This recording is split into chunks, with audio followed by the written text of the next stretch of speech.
It's a pink moon rising. There's a pink moon rising.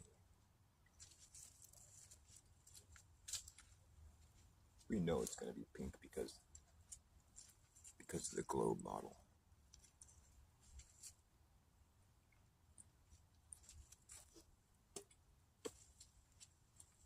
Just kidding. We don't know jack shit because of no globe model. All that we really know because of the globe model is that globe math simplified equals flat non-rotating Earth.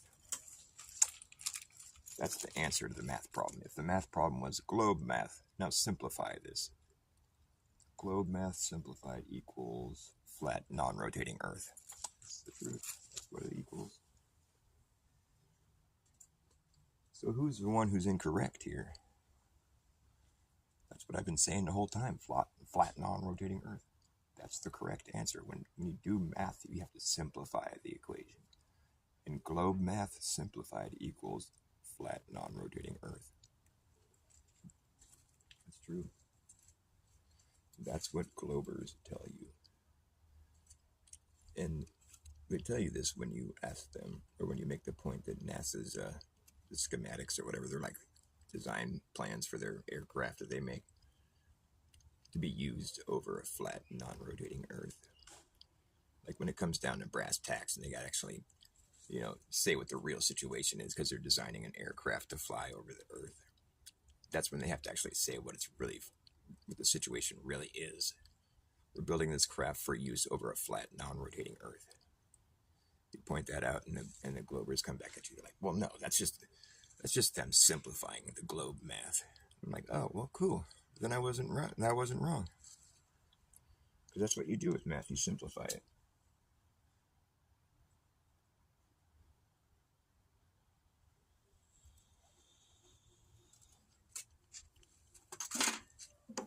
So I wasn't wrong. I was right the whole time, it turns out.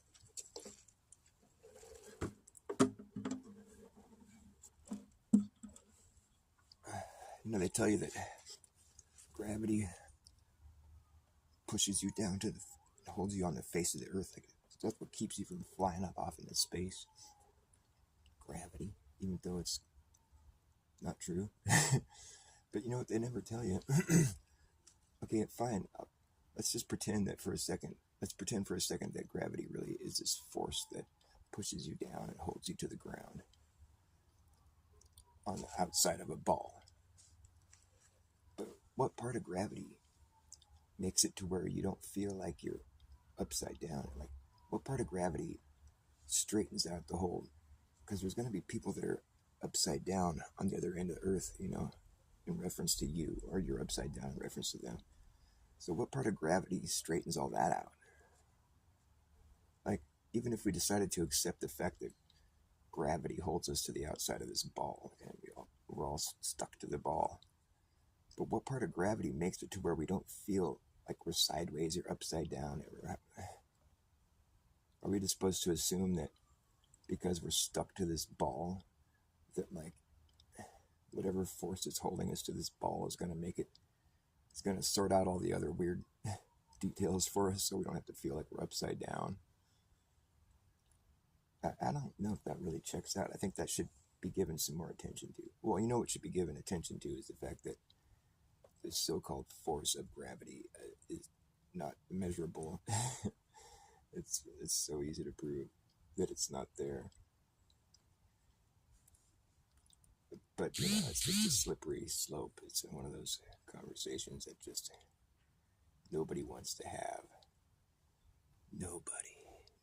Everybody's afraid because then they're like, well, what is the Earth flying up then? Well, the thing is, nothing's falling down from the result of any kind of force. I don't see anything falling, do you? Nothing's falling. If there was something falling, that would be because there was nothing supporting its weight. It just fell. But it wouldn't keep falling. It just falls until it hits the ground. but it's not like a force is making it fall. No, because if that was the case, then you'd be able to measure that force, and you could see that it's acting on this item that's falling somewhere. But since we can't do that, that that kind of negates that whole idea.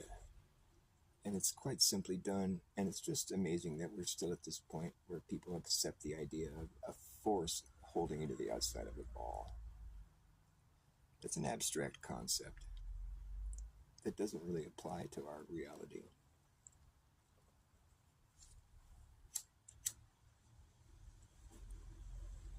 Oh well. Let's say it does if you want to. I don't.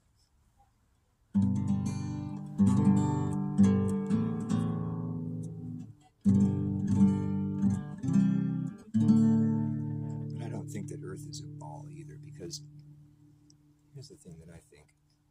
I think Earth is, you could think of Earth as being a huge piece of property. And when it comes to property, when you have to like take a certain part of Earth and you put a perimeter around it and be like, that's my property. Now, if you buy a bigger piece of property, you're going to make a bigger perimeter around it. And then if you get an even bigger property, it's going to have even bigger perimeter around it. And you'll find that that just keeps happening. Like the bigger the piece of property, the bigger the perimeter around the outside of it. It's a real easy to understand fact that like nobody's ever bothered to even address the fact that that's a fact. It's just so obvious. But the thing is, that fact,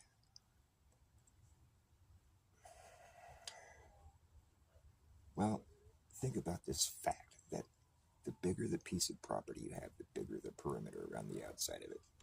Now, just if that just keeps happening indefinitely, which obviously is what will happen, you know, you could just keep getting bigger and bigger pieces of property, and you're going to keep having bigger and bigger perimeters around the outside of it. I mean, up until the point where you own the whole world, and that's going to have a big, massive fucking perimeter around the outside of it because you have the whole world inside of it.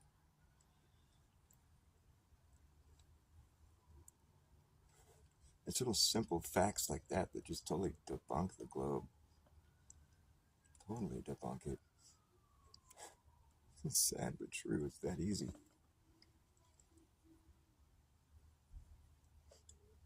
Yep.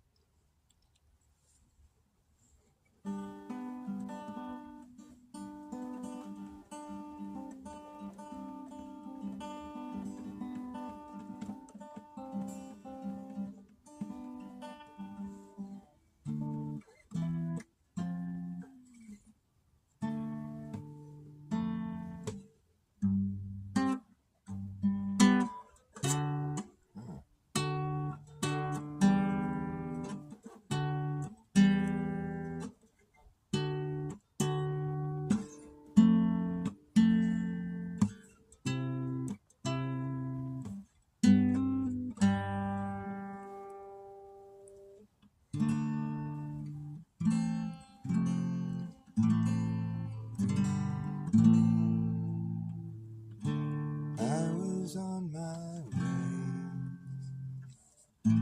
to seize the day.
Who wrote the tired sea song? set off this peaceful shore. You think you've heard this one before.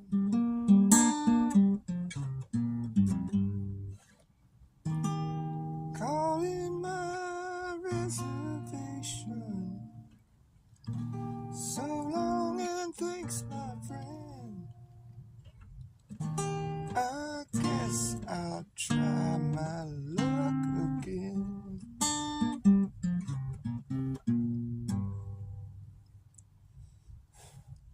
Well, the danger on the rocks has surely passed.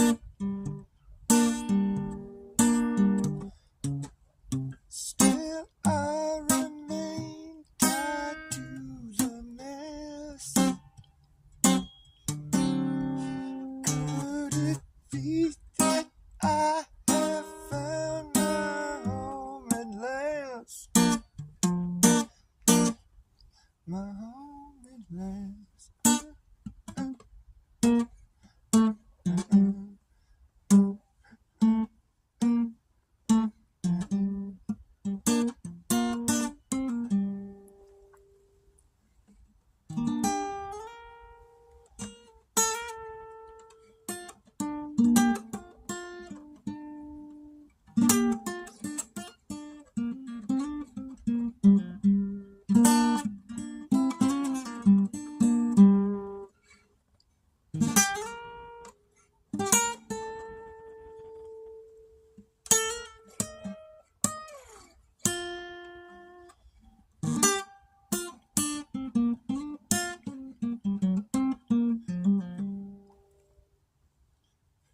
Well, the danger on the rocks has surely passed.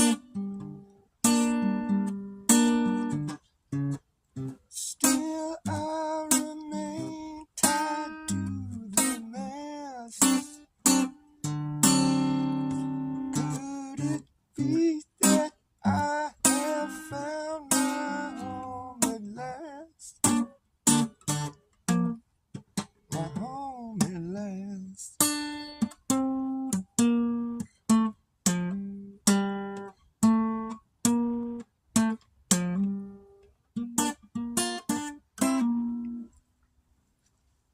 My home at last.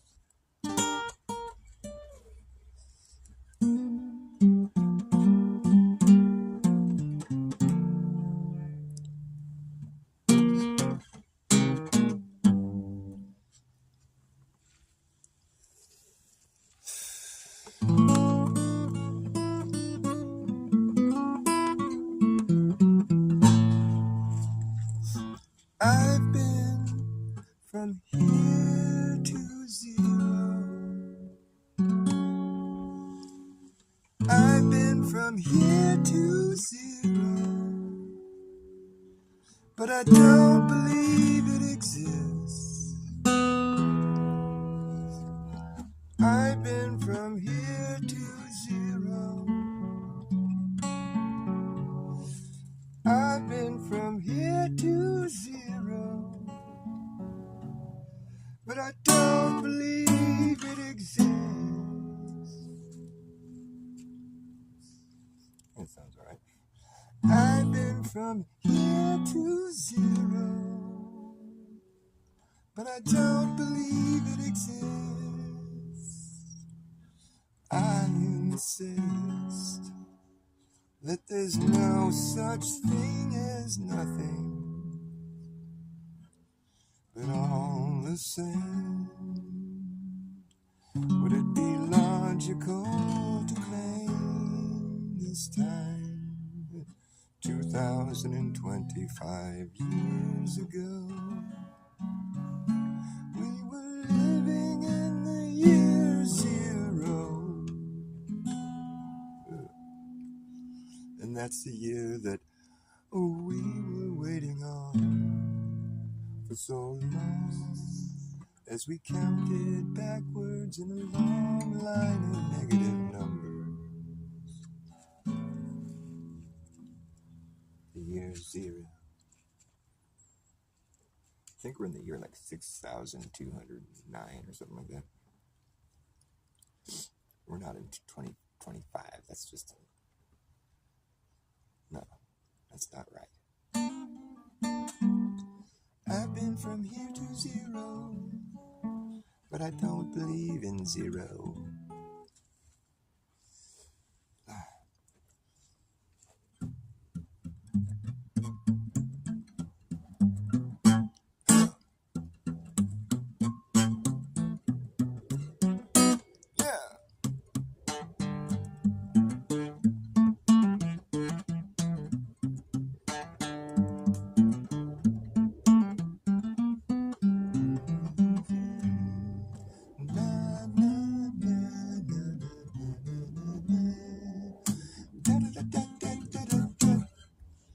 It all happened so fast. First you laugh, next thing you know, everyone claps. It's the end of the show, and you're just supposed to know where your hands go.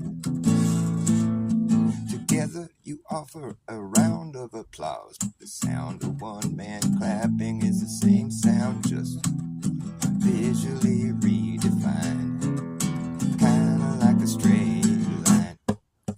And then you find later from a greater point of view that would look like a straight line to you. It's a self-applied path that brings you right back in a worldwide attempt to see the end. There ain't no end.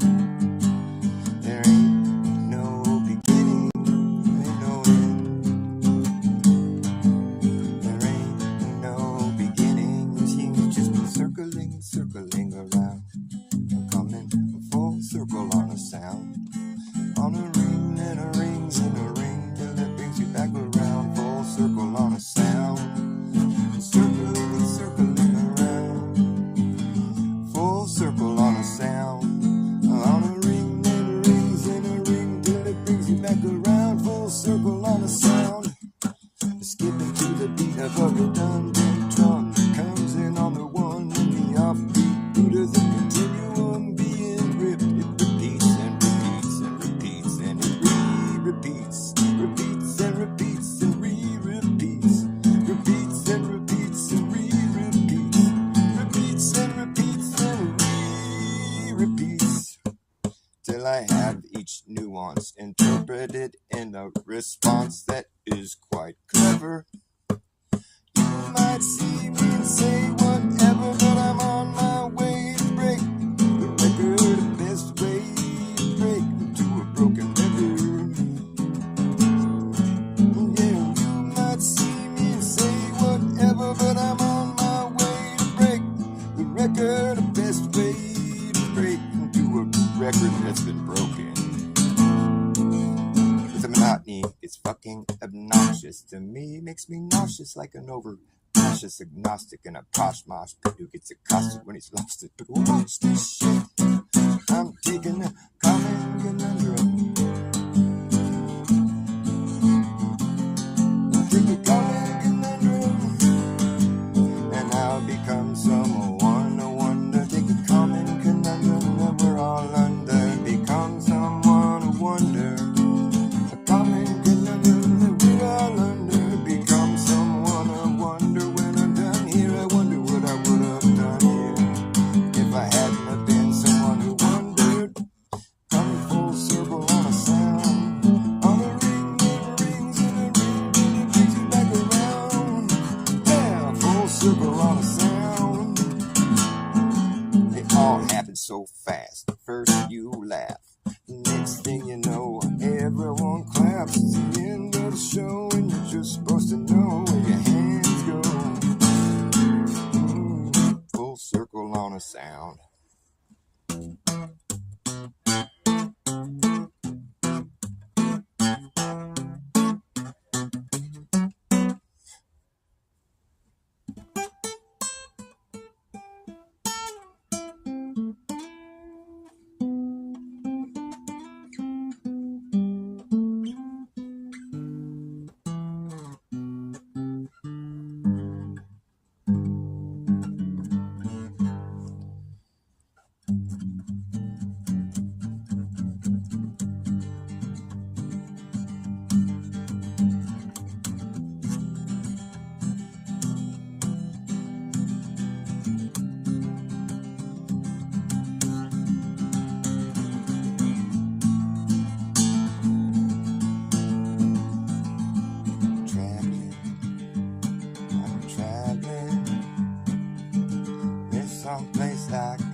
try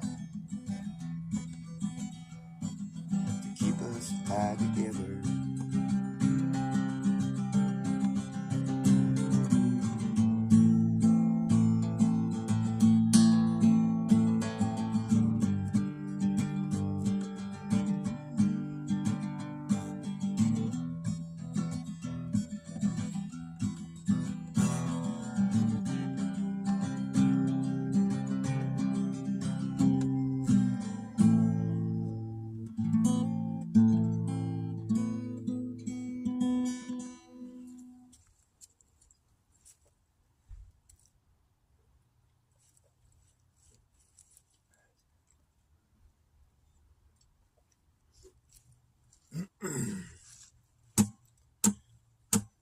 What's up, Lev? Nice to see you, buddy. Hey, Papa was a rolling snowball.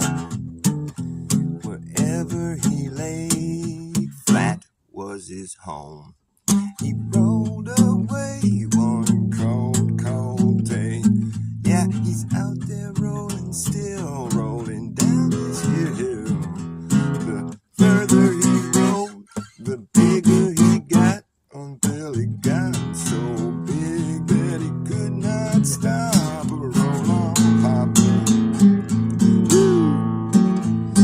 Yeah, Papa was a rolling snowball. Wherever he lay, that was his home. Yes, he rolled away one cold, cold day.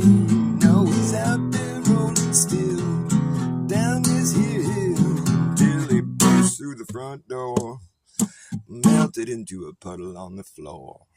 Then Mama came in and mopped his ass up. Roll on, Papa. Woo! I'm a snowball too, used to rolling after you. Wherever you lay flat is your home.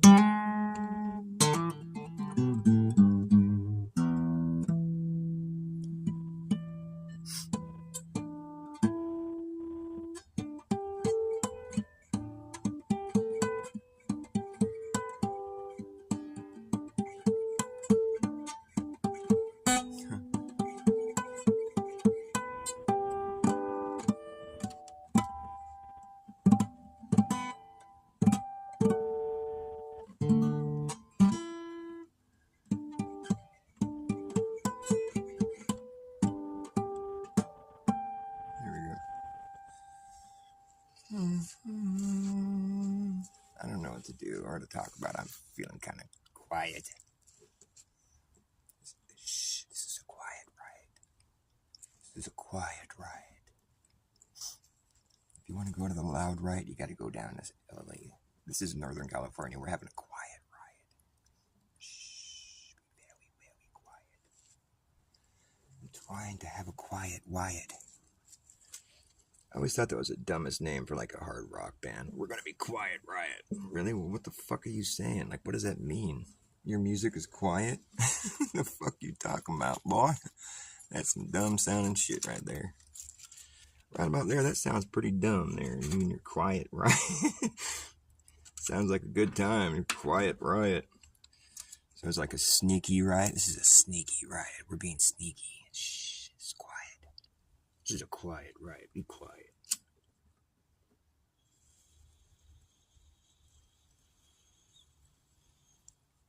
People always self-apply really dumb names. Yo, I'm P. Diddy. Really? P. Diddy.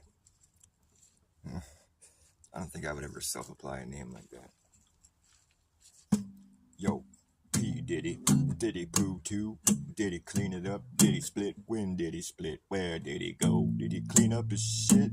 No. When did he poo? When did he pee? When did P. Diddy pee? Did he split? Did he clean up his shit? No. My name is P. Diddy. Did he poo too? Did he pee? Did he poo? Did he clean up his shit? Did he split? When did he split? Fuck that shit. My name is P. Diddy.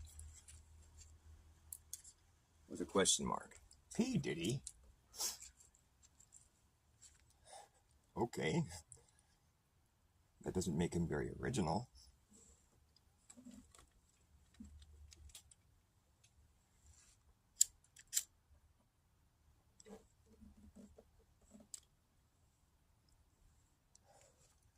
So does anybody know, like, if gravity is what's holding us to the outside of a ball?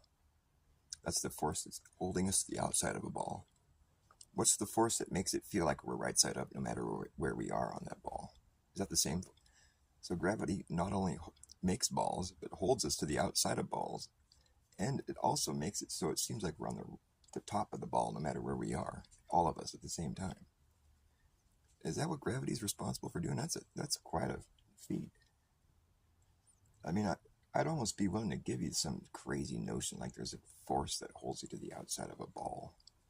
But then what's the force that's straightening everything else out for us to where it feels like we're right side up no matter where we are on the ball? Because, I mean, that never gets detailed very much. It's just like, well, gravity's doing it. Yeah, but none of us feel upside down. You just said it's holding us to the outside of a ball. You didn't say it like it made it to where we're all right side up no matter where we are on the ball. And that's kind of silly. You just thought we were going to just swallow that just wholesale without thinking about it. And that's why, like, you should never think of the idea of, like, falling all the way through the earth and then falling up out of the ground on the other side of the world. Because that's just silly. Because you wouldn't make it all the way through the earth.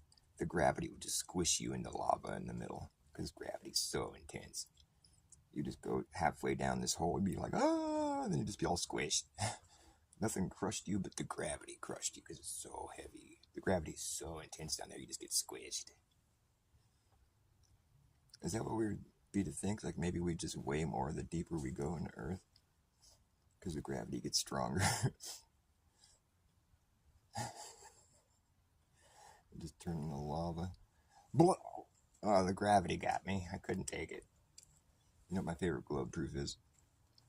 Globlag. Hashtag Globlag. You never had Globlag? It's fucked up, man. Yeah, you gotta be able to afford the high dollar fucking jet. You gotta take the high speed, the ultra high speed jet, and you gotta go from the northern hemisphere down to the southern hemisphere. Because this ultra high speed jet goes faster than the speed of gravity. So when you get there, you're still all upside down. You can be upside down for a while until shit straightens out, till you get all like, equalized or whatever. I thought jet lag was bad, dude. No, globe lag is the worst. Be all sideways and upside down. Everybody else is just feeling all normal, but you're all like feeling all upside down. It sucks. Globe lag is the worst. I don't recommend taking the high speed jet. You go faster than the speed of gravity and be all upside down for a spell. I don't like that. It's very unsettling. You feel like you're gonna fall down, up, or whatever. You feel like you're gonna fall off. Globe lag. I don't know if that makes sense actually, because I think if the gravity was lagging, you'd probably just fall off the earth. Yeah, that would suck. Yeah, we got to the place we were going, but you can't get out of the jet. You'd be all stuck to the ceiling. We're like, because you got globe lag, we got here too quick, faster than the speed of gravity. If you leave the plane now, you're going to fall up into the sky. Because it takes a while for gravity to catch up with you. You got to wait for like a day. It's awful. You can't eat anything because it just comes back out of your mouth. I wonder that about these fools up in the fucking ISS, the fake space station. Like if it was real, they'd have like constant indigestion because their stomach would be all floating around and all their fluids in their body would be all like, it'd be all fucked off. I mean, they always like to show you the little toilet they have on the ISS. Or, I mean, the International Space Station. You want to see the toilet? How we go poo and pee on the International Space Station? They say that constantly. And this is really fun up here on the International Space Station. We got lots of science to do. We're always doing science on the International Space Station. So we hardly ever have any time to like just kick back and look at the Earth. But when we do, we like to just, hang out in the what do they call it? The cupola. I was going to say the pucula. the cupola. We go to the cupola and we're like fucking Don Pettit's hanging out, you know, taking pictures of them, like with an open shutter so you can like get all those trails, you know, from the city lights. It's such a cool thing to be able to be on the International Space Station. It sucks if you go up there and you're stuck there for 9 months. I thought you were gonna be there just for a few days, and like 9 months later, you finally come home. They're all like chipper, all like we were cool. It just didn't bother us. That's why I say if you're gonna be an astronaut these days, all you really gotta have is a good smile, and you know, nice, really clean clothes, you know, a good belt, really heavy duty belt. And if you're a girl, you're gonna need a lot of hairspray. And if you're a dude, just a good smile, good attitude, you know. We don't want to have anybody too smart. You don't want to have to like put much thought into your answers that you give. So what do you guys see? Do you guys see stars and stuff?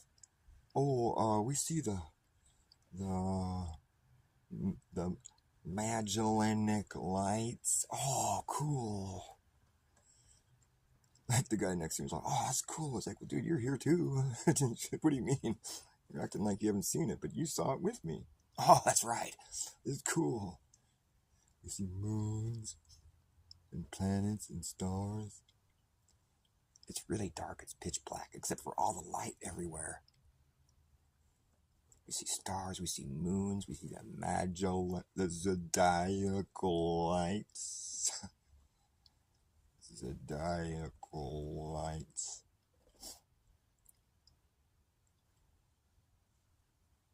See, the right stuff used to be a lot more like you had to endure like harsh training. It was grueling. But nowadays it's just like you gotta have a good smile. You gotta keep your clothes nice. You gotta go to the dry cleaners every day to keep that clothing of yours nice and perfect. Even if you're on the International Space Station, you gotta keep that outfit looking good. Not a stain, not a wrinkle. Keep that face clean shaven. If you're on the International Space Station, you gotta stay clean shaven. But short hair isn't recommended. You can have really long hair if you want, because it's fun to play with your hair in a low G environment. We don't make any requirements about the hair, but we do need you to have a good smile. And claustrophobia is definitely not recommended, because you're going to be stuck in a little tin can for like 9 months with a bunch of other people. And y'all got to just stay really nice and clean shaven, keep your clothes nice and clean. No, there's not a laundromat, but you'll figure it out. You know, doing the wash in a low G environment, and it's tricky. You get water everywhere, and you know, laundry detergent, it gets all over everything. I don't think we've ever shown you the laundry room on the International Space Station. We should show you that sometime. It's pretty neat. And the dryer, we have a laundry dryer on the International Space Station. But the laundromat uses a lot of resources, so we got to recycle the water. We use our urine to wash their clothes. You know, and we add a little something to the urine so it doesn't smell, you know, that bad. But yeah, we smell like urine by the time we get home. But if you like urine, you're in luck. Yeah, I feel sorry for them too. That would suck. But you know, they keep a good attitude about it. They're really pretty cheery. They're always just smiling. Yeah. It's a low G environment. Want to see a somersault? They do the science of somersaults. The somersault science. They've achieved a lot up there. They've really done a lot for mankind. It's really important work. I mean, all the science they do. They've been doing science every day of the week for 20 some odd years. I mean, you know how much science they've done? So much, dude. So much fucking science. And there's a lot of people up there, dude. They're all doing science all day, every day for 20 some years. One of these days, you're just going to come out and be like, look at all the science we did. Because it's not just like growing lettuce and doing somersaults. They do other kinds of science. Like, they play with fire and they play with water. I mean, not play. I mean, they do science. What else do they do? they make cures for diseases. Yeah, because you need to be in a low G environment to figure out how to cure diseases. It's just it's a kind of laboratory we don't have access to here on Earth. So it's great. It's definitely worth the money we put into it. And they invented Velcro, and some other things. Not sure what. They had little mice up there, little rats running around, little cage. I don't know if that program kept going for too long though, because the little rat turds were like floating through the air. They'd be all trying to do interviews, and this little rat poop would float by and be like, "Oh man." It was kind of unsanitary. It seemed like a good idea at the time. They had a problem with the floating rat turds. It was kind of gross. So yeah, that wasn't that great of an idea. It turned out they had to send the rats back home. But it was cute watching them float around. They're all confused. They're like, "What is going on?" Poor little buggers.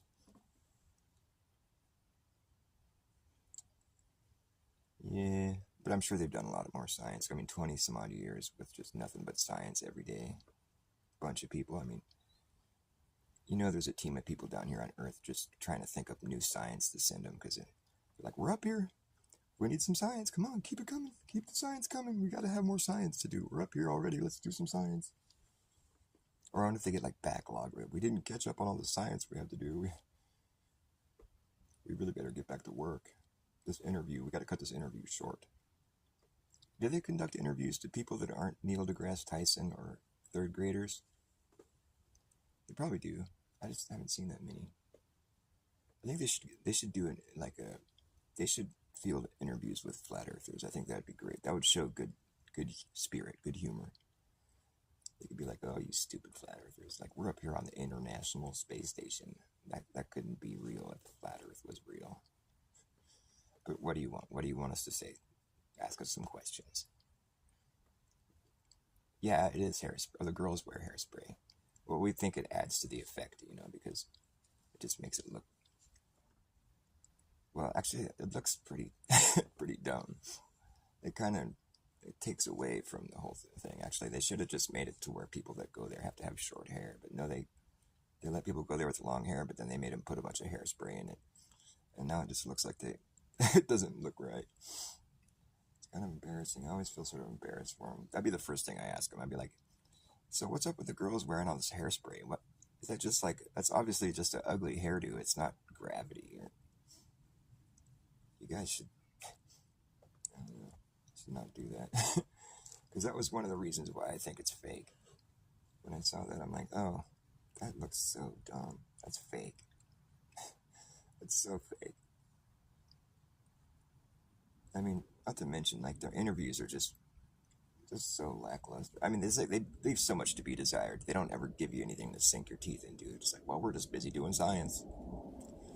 And it's just got to follow your dreams, and you can be an astronaut someday. And they just say a bunch of like fluff talk. None of it is like deep or like scientific or none of it ever sounds like something a smart person would say, or like nothing for you to ever like ponder. Nothing that ever sinks in and like sits with you for a while. Like, "Wow, that was deep. That's cool." It's always just some fake sounding like small talk type shit, and they never give you any like sort of. It's always just so like. It just seems fake. Like, if I was up there really doing science and it was all taken at face value, everything was true. Like, I'd get into some of the nitty gritty. I'd be like, it's difficult, man. Just trying to take a shit in that little vacuum tube thing. It's not easy. It can get messy, and like, it's not always good vibes. Sometimes there's kind of like some people get kind of claustrophobic up here. You get kind of like, because you're crammed in this little fucking. It's messy. All these wires everywhere. It's kind of confusing. It's like, and you get kind of like nervous. Like, what if we run out of supplies? I mean, because I think they manufacture their air that they breathe up there. It's like they got to bring whatever water. I don't know. How do you make? Is it just water that you use to make the environment, like the air? because I mean they're constantly breathing, you know, so there has to be a constant supply of air coming, you know, so they can just keep breathing. And so if they don't have that, then they stop breathing and they die.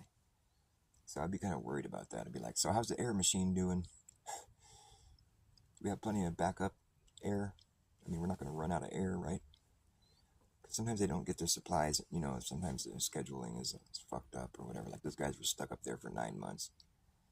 But they just had plenty of air. They had air to spare. But I'd be worried because it looks kind of janky. I'd be worried they'd spring a leak and the air would start leaking out faster than we can produce more. I'd be worried about that. I'd be like, dude, what if we get a leak? Like a micrometeorite hits our ship. Those big solar panels too. It's like, it looks so like, it looks like they just kind of slapped it all together. I bet the next one they make is going to look more sleek, look more like they planned it out better. Because this thing, it looks like they just kind of Mod Podge fucking, you know. We're going to send another compartment up and bolt it on. And it's like they say they're in a controlled free fall around the Earth, but it's like they get just right speed to where it's like they never really fall. Well, when they do start to fall, they start to sink too low, and then they have these little boosters that boost them back up, you know, to the right altitude. So they're always about the same height. But if the thing is that they need those little boosters, that's indicating that they're actually losing altitude steadily. And so they have to boost steadily, I'd imagine. It's not like something that happens every so often. It's something that keeps happening. It's always happening. If that's what's happening, it's like if you take their whole story at face value, you have to say, okay, well, if you have to boost back up to altitude, that means you're always losing altitude until you boost again. So you're just like, it's this constant like battle of like entropy. Like, what if your boosters run out of juice or gas or whatever? I mean, there's supplies that would run out, and then I'd be kind of worried, like, because I don't think they have enough boost to just keep them from smashing into the ground or whatever if they got too low. Because it's not like it's a spaceship necessarily. They're just like little boosters. They don't really... They get them back up to altitude, but I don't know if they're equipped to like be able to maneuver the thing around if they started going too low on accident, one of the boosters stopped working or something. I'd be nervous. And why don't they have an escape pod? Like, how do you get stuck on that thing for 9 months? That would be the first thing you'd want to make in a fucking space station, an international. You'd want to have an escape pod. That'd be a mandatory. There would have to always be an escape pod or two, like enough to fit everybody on board into, and so you can like get the fuck out of there in the case where you need to, due to whatever circumstance. I mean, it's kind of a high risk area to be in all the time. You think there might be some kind of like, you know, problems that could arise here and there. It's not the safest environment. And to not have an escape pod, I mean, you're just stuck having to fly that thing back down to Earth. It's not really a ship. I think you would just start to fall and break apart. Yeah, that would be terrible. You'd be kicking yourself for not having an escape pod. You'd be like, why the fuck did we have an escape pod? Who designs this shit? That's dumb. So yeah, I think it's dumb.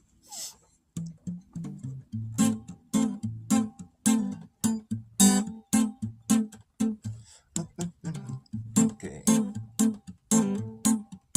You better act fast, jackass, last chance, a hammer in the brass tacks. You better act fast, jackass, last chance, a hammer in the brass tacks. No time for lagging, nagging, bragging, dragging ass, or acting like a maniac. You better act fast, jackass, last chance, a hammer in the brass tacks. No time for lagging, nagging, bragging, dragging ass, or acting like a maniac. Do you wonder why exactly I'm explaining that? Just consider the fact that once you grab your bug up, there isn't gonna be a way to turn back around, cause this whole thing's gonna come down, that's right. The whole thing's gonna come down, okay. Well, the whole damn thing is gonna come down, that's right. We'll see who's laughing. We'll see who's laughing when the place starts collapsing in a free fall. Anything can happen when the ship goes down. So does the captain. And wherever you are is where you'll be stuck. Yeah, when this place goes belly up, better have yourself a damn good plan when the shit hits a fan. Wherever you are stuck. When this place goes belly up, you better have a damn good plan. And when they go and get stuff, you better be clever enough. You gotta know what the fuck to do. When they go and get stuff, you better be clever enough. You gotta know what the fuck to do. You gotta run amok, or let the muck run you. Better act fast, jackass, last chance, a hammer in my breast legs. You better act fast, jackass, last chance, a hammer in my breast legs. No time for lagging, nagging, bragging, dragging ass, or acting like a maniac. Do you wonder why exactly I'm explaining that? Just consider the fact that once you grab your bug out back, there isn't gonna be a way to turn back around. Cause this whole thing's gonna come down, that's right. The whole thing's gonna come down, okay? Well, the whole damn thing is gonna come down, that's right, that's right. Oh, I'll see who's laughing when the place starts collapsing. In a free for all, anything can happen. Well, see who's laughing when the place starts collapsing. In a free for all, anything can happen when the ship goes down. So does the captain. Wherever you are is where you'll be stuck. When this place goes belly up, you better have a damn good plan. And wherever you are is where you'll be stuck. Yeah, when this place goes belly up, you better have yourself a damn good plan when the shit hits a fan. When the going gets tough, you gotta be clever enough. Gotta know what the fuck to do. When the going gets tough, you gotta be clever enough. You gotta know what the fuck to do. You're gonna run amok, or let the muck run you. You better act fast, jackass, last chance, a hammer in the breast legs. Without lagging, nagging, bragging, dragging ass, or acting like a maniac.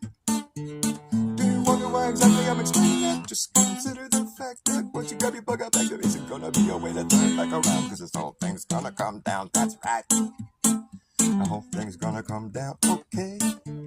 Well, the whole damn thing is gonna come down. It's bugging me. The whole damn fucking thing. What's up, Fabian Vargas? Nice to see you there, buddy. I don't know. I guess it's better. This string, it was all like poking into this tree right here. Bugging the shit out of me. What's bugging me the most is that my ears keep popping, so it's all loud. It's the worst. I hate that shit. You know what I mean? When your ear pops and it's all loud on one side, you don't have like stereophonic. You gotta like sniff your nose or like I do that so they pop in there, they even out. It sucks. It's the worst when you're trying to sing. And we'll see who's laughing when anything happens. Anything can happen. Oh, when the ship goes down. When the ISS falls apart, it'll be a mess.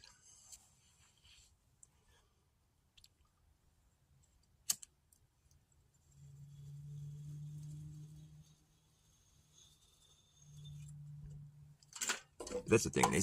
They have to have a good smile, because that way it looks fake.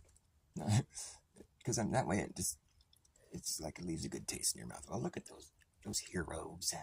I love those heroes.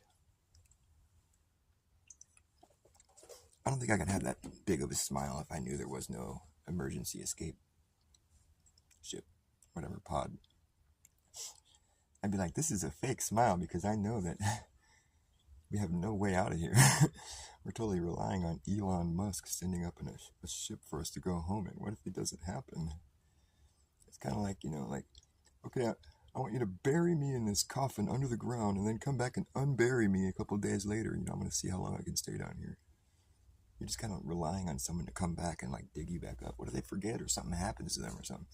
Or what if they just get busy or they just don't feel like helping you? Hello, we're up here on the International Space Station. We need to get home. Oh, yeah, well, there's all this shit going on. There's like Democrats, Republicans arguing and shit. The budget cuts. And we'll get to it, Just let us know if you're going to run out of air or something. We'll try to do something. 9 months go by. So, you got a new president down there. What's he all about? Do you think he might want to take us home soon? Oh, yeah, and he's like this with Elon. Yeah, you guys, you'll be home soon. But you're going to have to vote Republican from now on because obviously the Democrats just hung you out to dry. They don't like science, it turns out.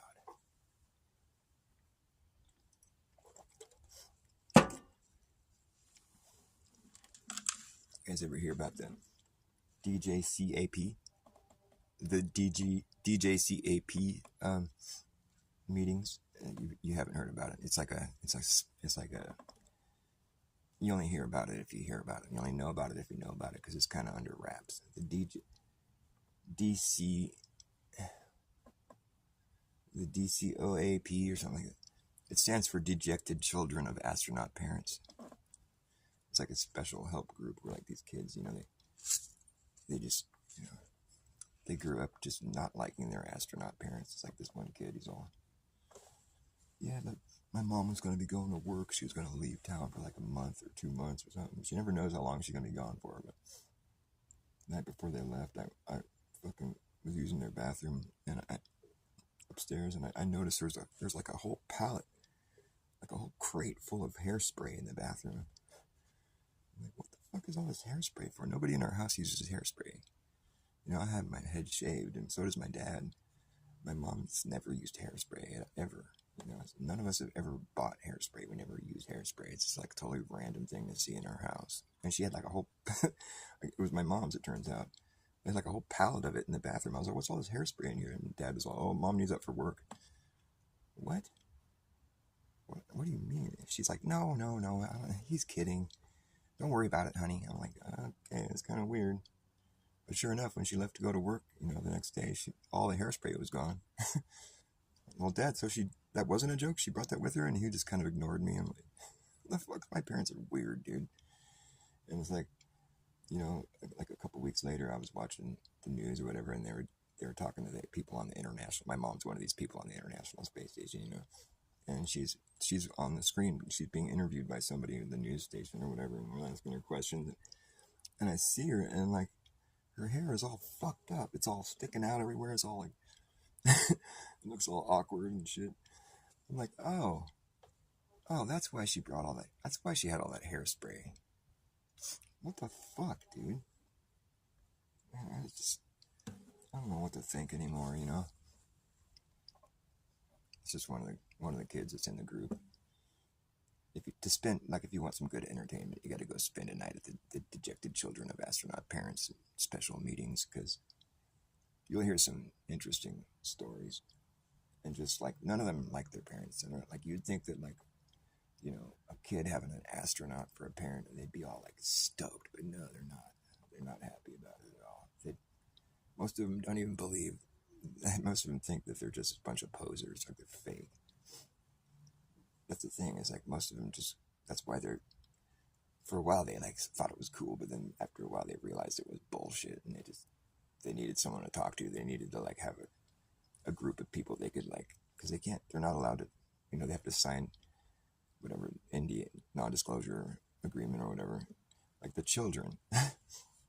That's usually your first red flag as a dejected children from an astronaut parent, when you have to sign the NDA. You're like, what the fuck?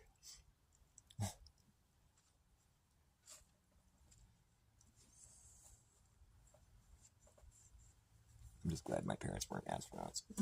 That would bug me.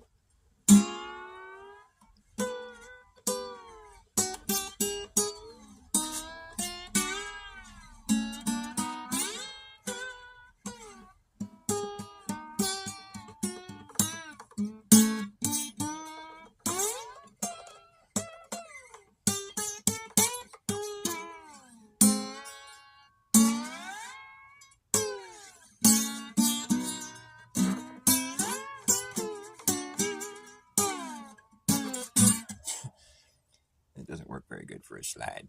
All right, I'm going to wrap up my stupid show because it sucks. What am I going to do? Maybe I'll smoke some more pot.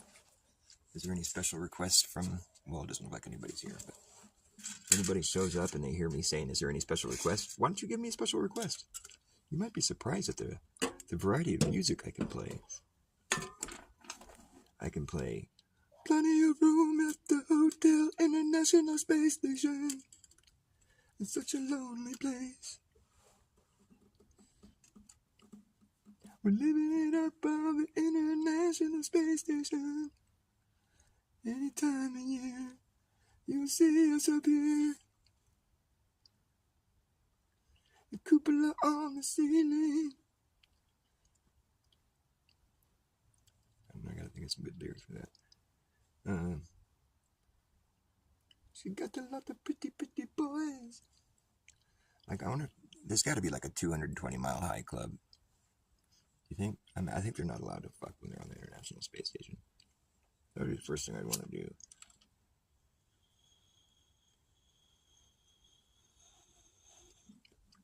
Yeah, hey, baby, you want to join the 220-mile high club? That's right, baby. Come on, let's go. There's not a whole lot of privacy, I guess. You want to sleep next to me? You want to be part of the 220-mile high club? We should start it. I don't think there's anybody in it yet. Could be the first members. They might get fired. Were you guys humping on the International Space Station? You know you can get body fluids like floating around. No, we don't want to have that going on, man. No. I just wonder, like, there had to have been at least one astronaut that lost his lunch. You know what I mean? Just got ill. Like, he was still becoming acclimated. You know. Oh, I'm gonna puke. That would suck. What a mess, dude. And then everybody else, it's kind of like, you know, it sort of like makes everybody else sick because they have to clean it up and they start throwing up, and it's just this big barfarama on the International Space Station. That would be, that would be where you really would want that escape pod. You'd be like, I can't believe we're up here without an escape pod, and everybody just barfed. This is disgusting. Because there's only so many places you can go up in that thing, and the smell would just be terrible. That's another. I bet they smell pretty bad. There's only so good you can wash yourself in, like a sponge bath type situation, you know. I don't think they have a laundromat. I don't know how they keep their clothes so nice. They probably bring a lot of different outfits so they can always have a nice outfit on. But they're always so clean shaven, you know. There's got to be a lot of, like, you know, loose, like, fucking hair, like.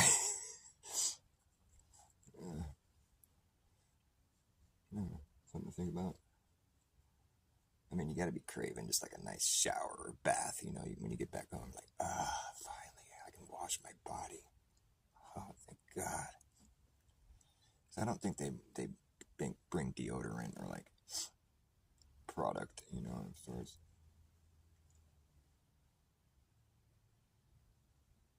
It's got to be pretty awful, really.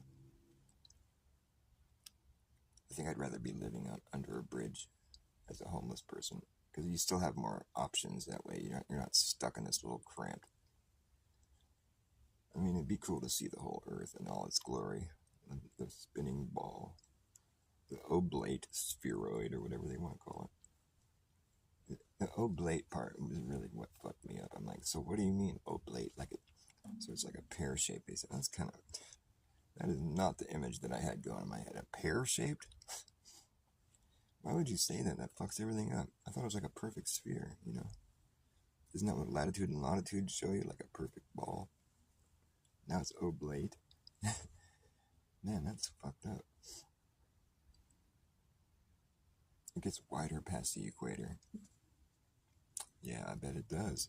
I bet it does. And just keeps getting wider. Because that's the thing, if you draw like a perimeter on the ground, on the surface of the Earth, you'll find that it's impossible to make a smaller perimeter around the outside of it. It's impossible. You'll find that pretty quickly. It'll be like, okay, so look, we draw a perimeter, and then we draw another perimeter. It gets bigger every time because we're going around the outside of the one we did before, so it just keeps getting bigger. And so I think that's what would just keep happening, because that's what happens. You know, it just kind of scales out. So you realize that the Earth just gets wider and wider. There's more of a vast expanse. You know, you keep making bigger perimeters. You'll find that you'll never make a smaller one. It's always going to get bigger every time. You'll find that that's what happens. And so then you'll start to realize after a while, you're like, oh, no wonder it gets wider past the equator. But it just keeps getting wider because that's what would have to happen. I mean, that's what happens, right? You make another perimeter and it gets wider and it just keeps getting wider. You're never going to make a smaller one. To think that would happen is silly. No, but that's what has to happen because we live on a ball. So your proof that we live on a ball is that we live on a ball? No. My proof that we don't is that you can't make a smaller perimeter around the outside of another one. It's that easy. Or it's that hard. It's that impossible. You're never going to do it, so the Earth has to be flat. You know, fucked up. Because you're just like, wow, nobody ever thought of that? Because that's so true. It's so obvious. I mean, it's that easy to debunk it. I mean, it just keeps getting wider the further out you, because there's more places inside your perimeter that you're making. And the more wide you get, the more places that are inside of it. And those places are always going to be there. So you're going to want to make, you're going to try to make that smaller perimeter. But how are you going to do that? Because all those places are still there. They're not going anywhere, so it's not going to get smaller. I mean, you're just going to make a bigger one. You're going to find that every time you go outside that perimeter to make a new perimeter, it's always going to be bigger. And there's going to be more places within it now. So you're just adding more places inside of it. It's never going to start to shrink.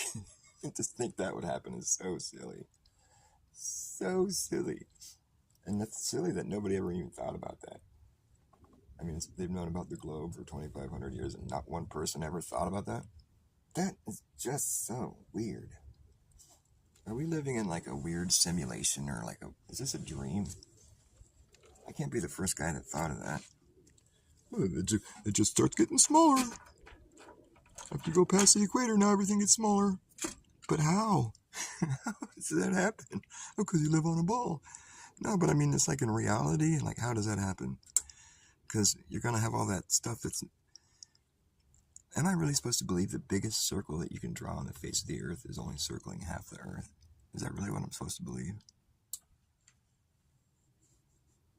Because I know if I told you the biggest circle I can draw in my yard is circling half my yard, you would think that sounds stupid. You'd be like, no, you can draw a bigger circle because you still have all that other part of your yard you could still put inside the circle. I think the biggest circle you can draw in your yard is your whole yard. So I think the biggest circle you can draw on the Earth is circling the whole Earth, not half of it. That's stupid. Why would that happen? Why would that be? I mean, that's so dumb. Like, that's my property line. Everything north of the equator is my property. Okay, well, now I want to buy more property. I'm going to add a bunch more property to my property line. It's inside my perimeter. So now you add a bunch more property, and now you have a smaller perimeter. And that's when you're buying property, that's how you figure out how much you got to pay, because you take a measurement of the property line, the perimeter, and then you do some math and you figure out how many square miles or whatever are inside your perimeter, and then you pay for that per acre or per mile or whatever, square mile. But if if your perimeter starts to shrink while you're still getting more property, well, now that's when that's a good scam right there, because you're paying less money and you're getting more property. It's a great scam. Someone should take advantage of that. It's like once you own more than half the Earth, your property line starts to shrink. That's what happens on the globe. On the globe, because now you're circling the property that you don't own.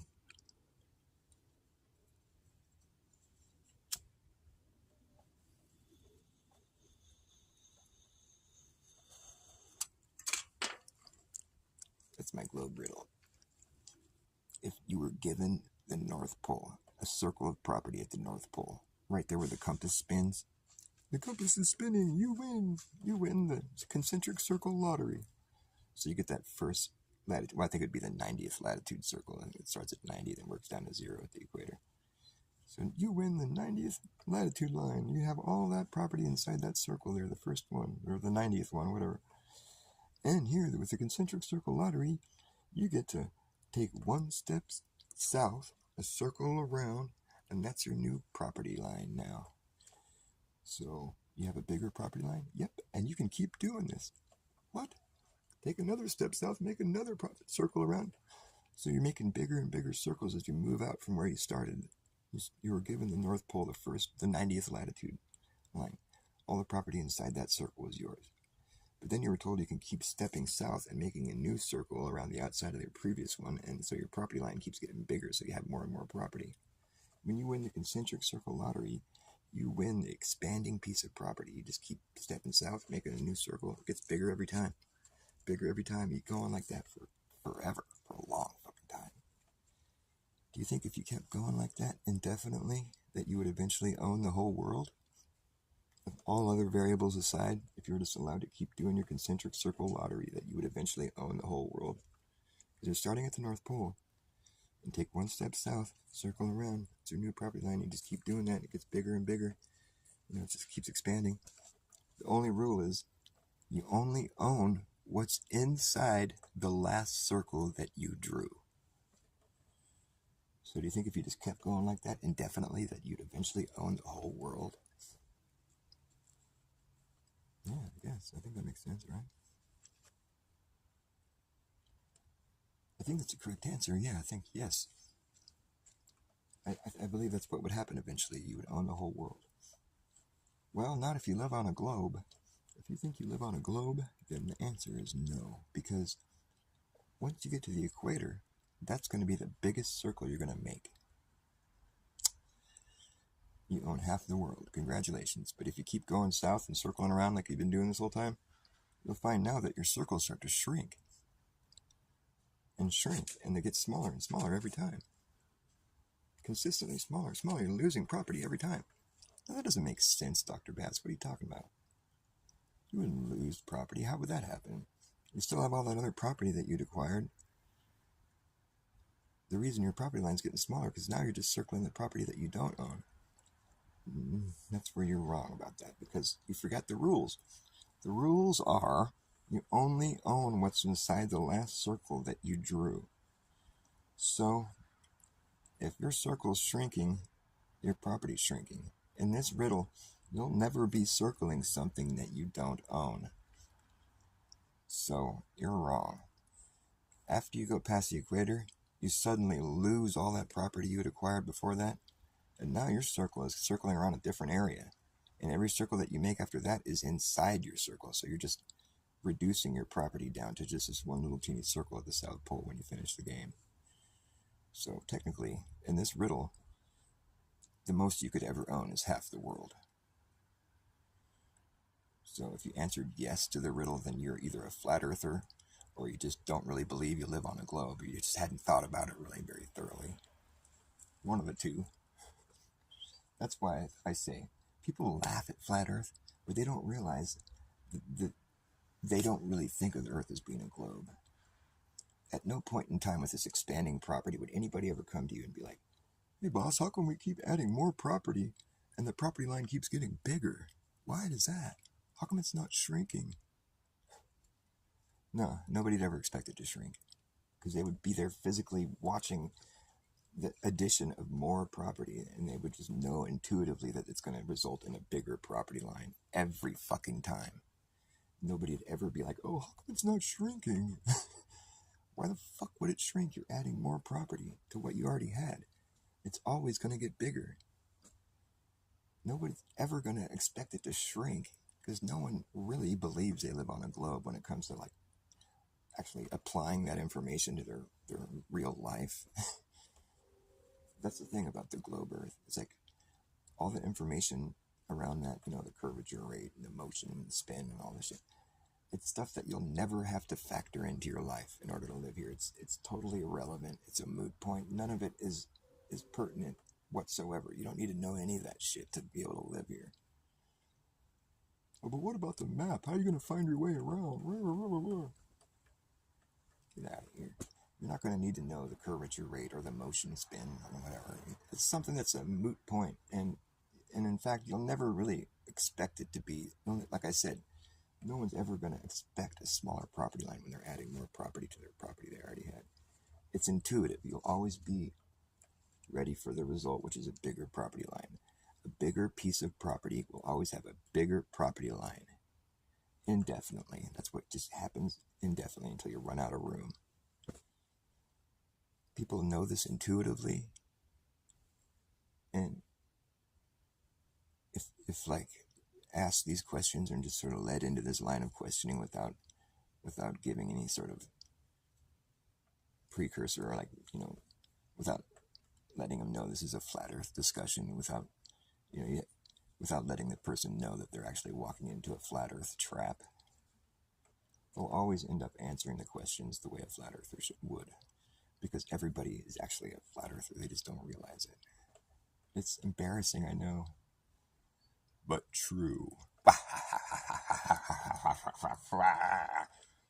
me ask you a question, Glober. If you're standing in the middle of, just imagine yourself outside standing in the middle of a circle. There's an imaginary circle on the ground. You're standing right in the middle of that imaginary circle that's on the ground. Now, if that imaginary circle on the ground started to expand evenly in every direction on the ground and just started expanding outward evenly in every direction on the ground, expanding, expanding, expanding indefinitely, do you think you would always remain right there in the middle if you didn't move? You started in the middle as it began to expand evenly in every direction on the ground. Do you think you would always remain right there in the middle of that circle, no matter what, as long as you didn't move? I think the answer is yes.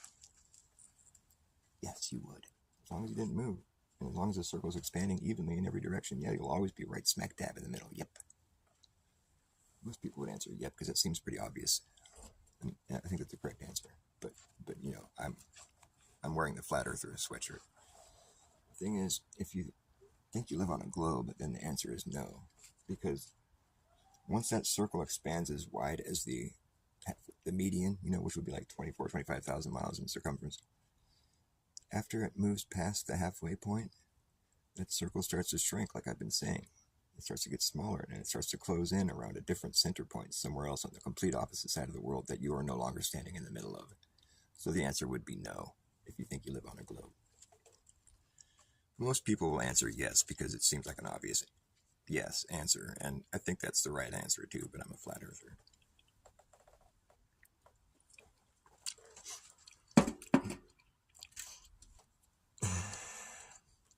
I've always been Dr. Bass backwards. I always run against the grain. I've been running against the grain since the day I came into this joint. Yep.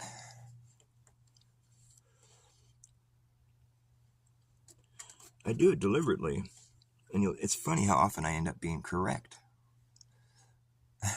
It's almost like somebody inverted everything. They've inverted all truth and just given you the backwards. And they just tell you what the opposite of the truth is, and then they expect you to just swallow it. Okay, there we go. That's what's true. But it turns out it's the opposite of the truth. You have to be a reverse psychologist like me to understand this shit, though, I guess.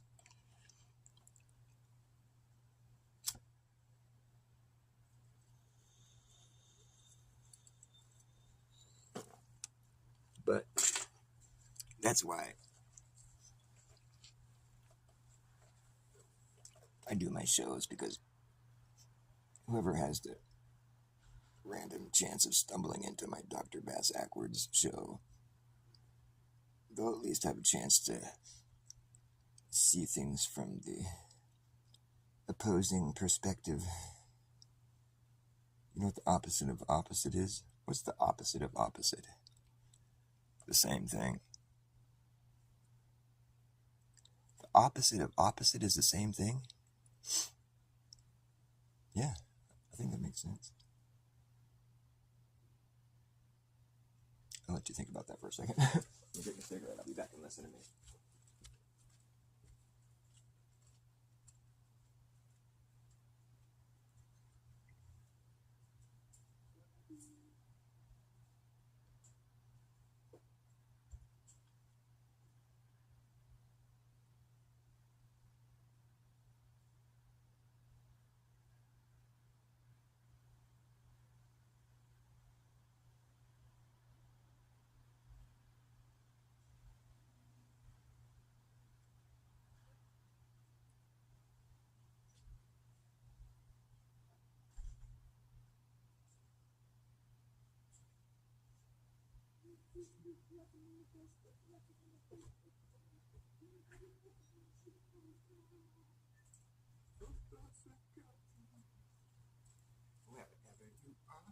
Where you'll be stuck when this place goes bad. You better have yourself a damn good plan when the shit hits a fan. It's supposed to be a pink moon night, pink full moon, like my head. I think it's coming up right over there. I think it's coming up from like the. Where's it coming up from, like the southwest? Where does it come up from? Last night I saw it coming up from right over there. That would be, what is that? I think I know that. I think the east is right there. So it's probably coming up from south. I think it's supposed to rise in the east, right? That's not really rising or setting, though. That's just like, it's just not what's happening. It's just moving further away and coming closer. I know this because when I first heard about flat Earth, I was like, that's ridiculous. Everybody knows the sun sinks into the horizon, or it looks like it is, but it's just really hiding behind the curve of Earth while we rotate back away from it, which causes that illusion of the sun sinking below the horizon, but it's not really sinking into the ocean like it looks like from here on the west coast of California. It's not really going into the ocean. We all know that. It's just that we're rotating back away from it. So it's like going behind the curve of the Earth, which blocks the sunlight, which brings on night. So flat Earth is so stupid. Come on. And then I saw these guys like with their fancy cameras zooming in on the sun after it started to sink, and they could bring it back up in the sky. I'm like, that's not real. That's impossible. They couldn't do that. That's fake. It's got to be fake. So I bought a $1,000 camera and went to the beach and tried it myself, and lo and behold, it wasn't fake. I was like, oh fuck, oh dang. Well, there's got to be some explanation for this.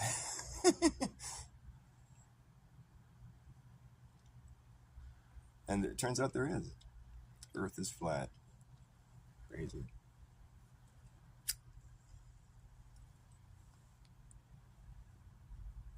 Oh no, Dr. Bass, that's refraction, or it's a gravitational anomaly. Or, no, because I saw the sun doing its thing, setting into the, it was sinking. It was going below the horizon like it does, I'm like, okay, the sun's setting now. Look, it's moving below the curve of the Earth, like we always thought, like we've been taught that it does.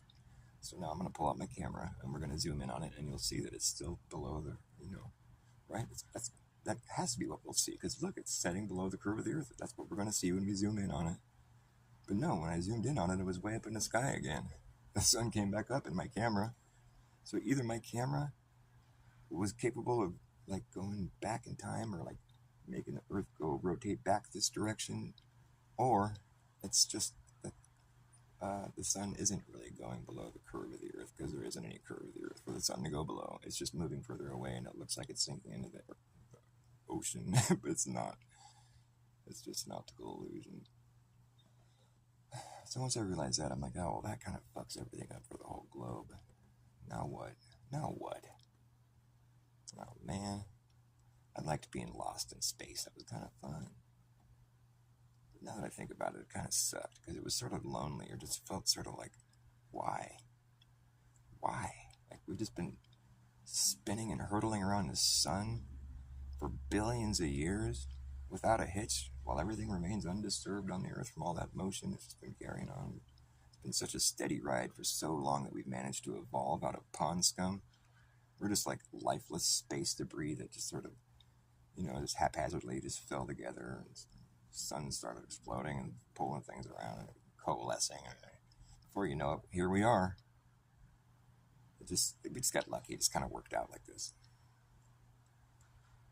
That always seemed kind of hard to believe, really. It's like science wanted to just like throw God out of the equation altogether. There's got to be some way that this all happened just naturally without any help from anybody. The Big Bang. Really? But what put all that stuff to bang there? Like, how did all that stuff get there to go Big Bang? Like, how did that happen? There's leaving out a step. There's stuff that was there to explode in the first place. How did that get there? What turns out, science explanation, the explanation from the scientific community for that part is that, well, give us one miracle and then we'll make up the rest. No, you don't get any miracles. If you're going to take God out of the equation, you can't ask for a miracle. That's just, what a dumb thing to do. For a bunch of people that claim to be smart, that's dumb. Because if you don't have God, then you don't get miracles. And shame on you for asking for one. I'd be embarrassed if I were you, scientific community. You want a miracle? Okay, hold on. We'll go ask God for a miracle for you. He's kind of upset with you for not believing in him and taking him out of the equation. Just kidding. I don't know if he's upset, but I'd imagine it'd be kind of irritating. These people think they evolved out of lifeless space debris. What an insult. They're taking everything for granted. Like, they don't realize how complex their whole situation is. I mean, they're experiencing this realm via their 5 God-given senses, their eyes, their touch, their taste, smell, hearing, and it's like all that stuff, all those senses that we have, that's some really refined shit, man. And that's all we got to work with, like, there's a lot going on there. And for that to have like evolved out of like just nothing, lifeless fucking space debris, that's a tall order, man. You're gonna have you got a lot of work to do to try to prove that. In fact, I would just not try to prove that because I think that's just silly. It's so silly. It's just stupid. Oh God. Oh God. You know what? I used to not believe in God when I was younger. I used to think, oh yeah, well, that's just like nobody sees God and nobody really talks to God. That's just a bunch of people just making shit up. I mean, obviously there's no, duh. But then some shit happened where a bunch of shit went wrong, and I was just fucked. I was in a terrible situation, and I found myself praying to God. I was like, please God, please let this work out. Please God, please God. And I was like, hey, wait a minute. I'm praying to God. Whoa. Turns out I do believe in God.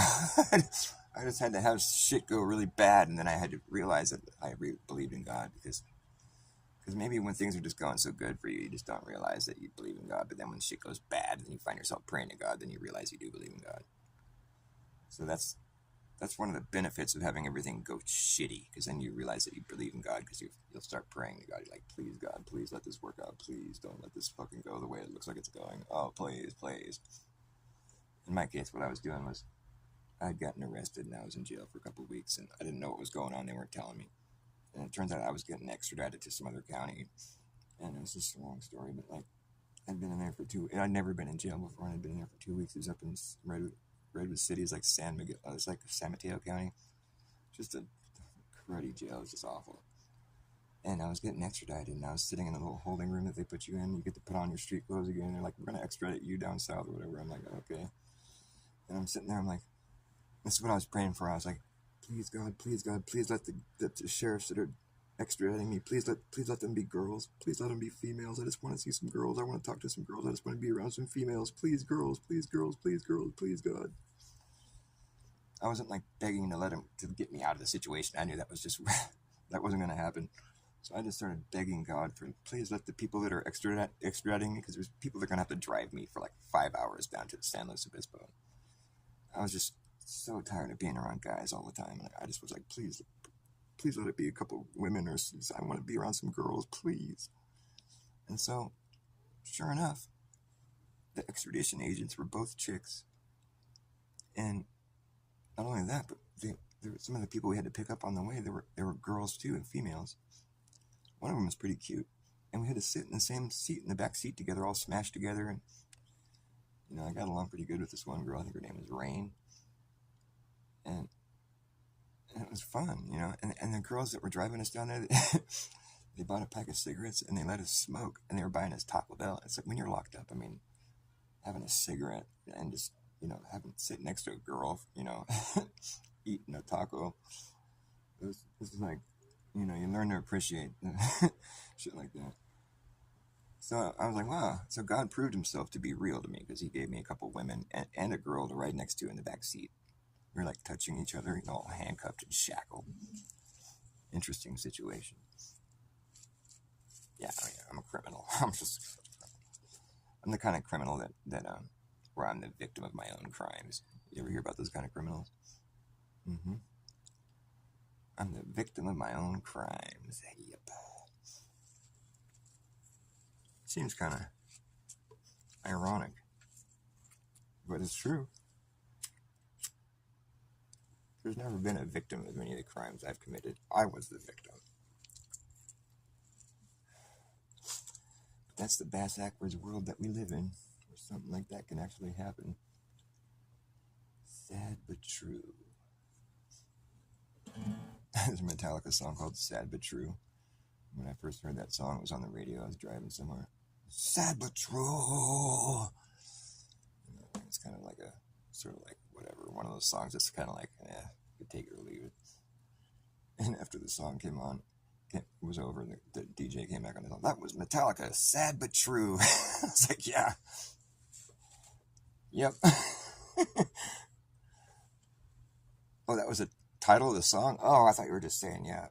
Okay, yeah. I like when things can mean more than one thing at once, at the same time. What do we call that? Dual meanings. Not only was the song title sad but true, but it was it was sad but true. Because this song sucked.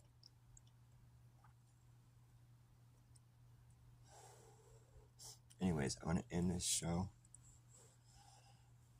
with a song. Just a song before I go. No, I'm not gonna play that shit. I'm not gonna play.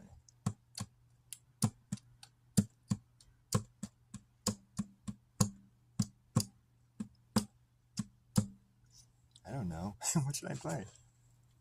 Welcome to the Hotel International Space Station. Such a lovely place.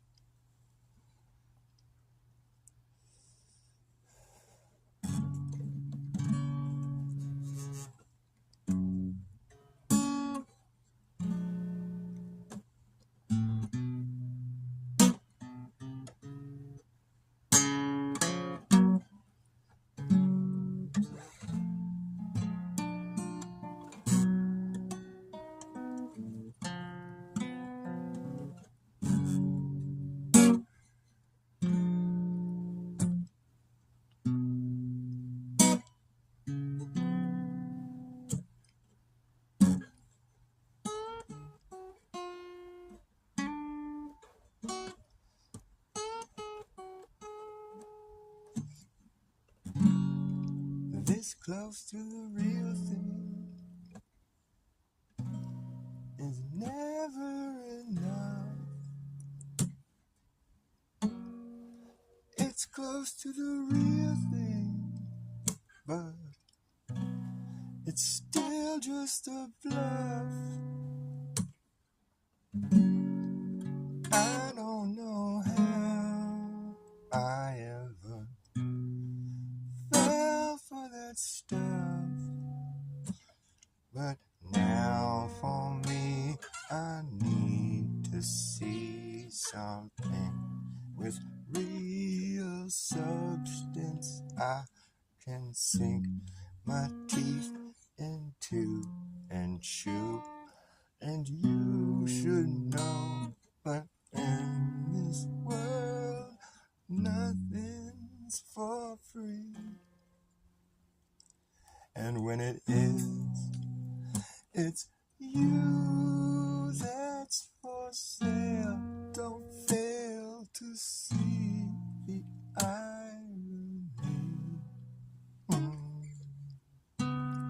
It's close, but never enough.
This close to the real thing is all we're gonna get. It's close to the real thing, but it's still just a crock of shit. I they steal the real and give us back this fake and tell us this is all it will take, when in fact it's never enough. I'll call their bluff, 'cause I know that this won't do, and it's not true. It's close, but it will never surpass the real thing, baby. And do you know where that real thing is at? Do you know where's that real thing at, baby? Where's it at? Where's that real thing, baby? I threw it and then it went where? I threw it in this direction and then it went there somewhere. Where the fuck did they go? Well, it's like when I drop anything, it's always just like gone. Whenever I drop things, they just go. They're just somewhere else.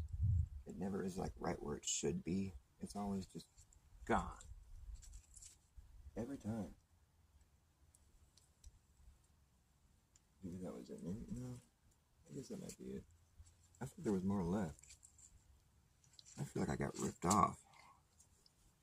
Come on, man. Where did that thing go? That's not right. This is not right, man. No. Oh, fuck that. I don't know. I thought I had more left. I thought there was more left on my cigarette. Was that how big it was when I threw it? Fuck this shit. Alright, well, that's the end of my show. That was fun. It was real. It wasn't real fun. Schneider.